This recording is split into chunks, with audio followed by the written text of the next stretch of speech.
Magandang araw mga kaibigan. Bigyan natin ng reaksyon na opinion itong post ng Di Umano. Pahayag ito ni Senator Joel Villanueva tungkol sa flood control scam. We have been calling for accountability.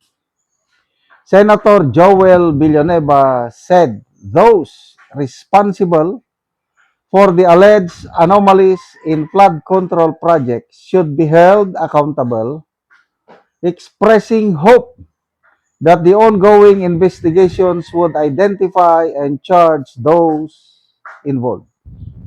Speaking to reporters before the opening of the plenary session, Villanueva said, dapat may managot sa flood control issues. We are hopeful and praying na mapanagot yung dapat mapanagot. Basta safety ako, dapat managot sila. The senator added that he has already submitted himself for the investigation and noted that so far, no case has been filed against him in connection with the issue. Ako napapansin ko, I hope napapansin nyo rin, napaka sipag ni Senator Joel Villanueva na mag-post. Anything na ginagawa niya, post siya ng post. Kailan, sa lahat ng post niya, grabe ang tawa ng mga netizen sa kanya. Ako, nakasanayan ko na rin, basta may post niya, talagang tatargetin ko, tawanan ko siya para maidagdag ako sa napakaraming taong bayan. Halos 90% sa mga nagre-react, tinatawanan siya. Tingnan natin dito Oh, 8,900 ang nag-react. 8,100 ang tumatawa, 110 ang galit, 619 lang ang nag-like. So, percentage-wise, nasa sobra 90%. 95% ang tumatawa sa kanya. Ganyan na kalala yung perception ng taong bayan kay Senator Joel Villanueva kung ano pa, parang tinatadtad na siya sa mga yun, naghalong pagkadismaya, galit, whatsoever. And then, magko-comment din ako palagi. Sabi lang ko, shut up, Judas. Kailang yung Judas ko is W-H-O-D-O-S. Yung God knows who does not pay. So, basa tayo sa mga comments. Praying? Storage, pahak nimo. This is the kind of politicians we have in the Philippines. Shrewd, protector of evil at Camelon. Mahiya ka naman, Senator. Parang yung hiya, wala sa kanya eh. Ang tingin niya sa sarili niya, he's, ano siya talaga, public servant siya. Na yung ginawa niyang pagbaliktad, ano lang, gusto lang niyang magtrabaho. Parang wala siyang, I don't know kung nakakaramdam ba ng konsensya, whatsoever. Basta sa ngayon, on the outside, okay na siya eh. Kaya lang, I don't know kung napapansin nila, yung mga comments, negative comments, at saka yung dami ng laugh and angry emoji sa kanyang mga post. Tingin ko, nararamdaman yan. Kaya nga, sa ramdam nila na galit pa rin ang taong bayan sa kanya. Kaya, sige siya ng post, hoping na unti-unti mababawi niya ang tiwala ng taong bayan. Ako, anong gagawin niya para medyo maibalik yung konting tiwala sa kanya pagdating sa impeachment trial ni BP Sara? kung boboto siya ng acquittal, baka pwede pa. Kaya lang, tingin ko, baka kasama na yan sa, alam niyo na, yung usapan, yung hinog na kaso biglang nahilaw. Tingin ko opinion ko lang ito. Ang boto nito is conviction para kay BP Sara. Kasi hindi naman siya hindi naman siya tatakbong senador ngayong 2028 dahil last term niya na ngayon. So wala siyang tatakbuhan, kundi siguro babalik siya sa pagka ng party list, yung SIBAC.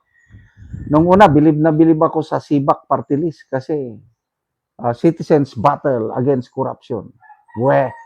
Ito ngayon na nalambigit o na may issue sa kanya, flood control, corruption.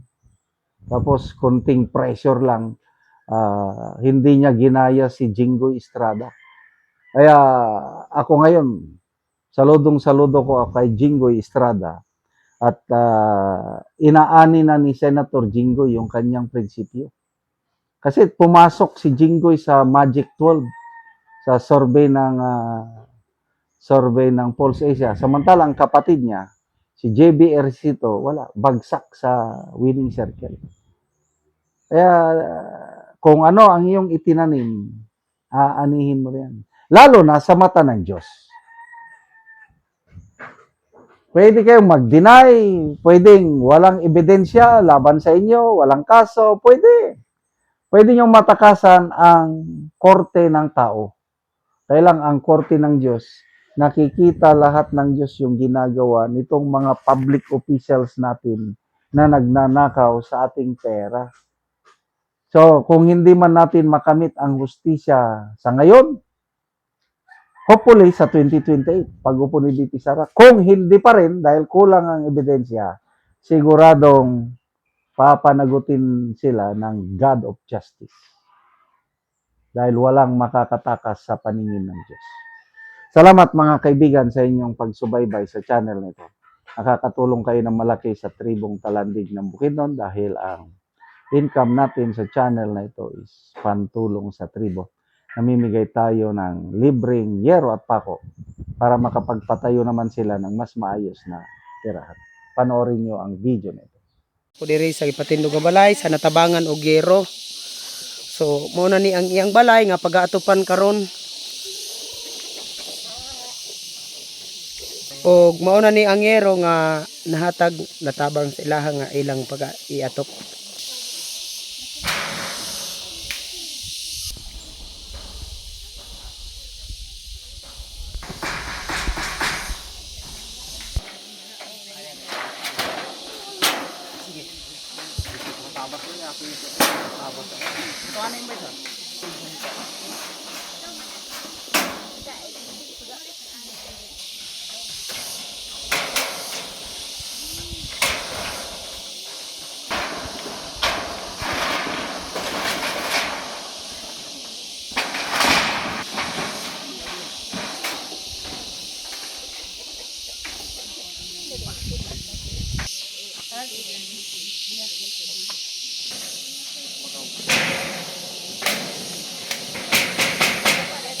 Karon man gid ni sa pagatop ang ginatabang nga yero, so makita nato nga natupan na gyud ang ilang ipatindog nga bag-ong balay. Dahil sa Ginoo, nakabalay na dito. Nagatag sa sin, tamas pud kaayo. Kay nakidloon man ko sa akong ginikanan. Oo. So pila na katuig nga nakigpuyo lang ka sa imong ginikanan?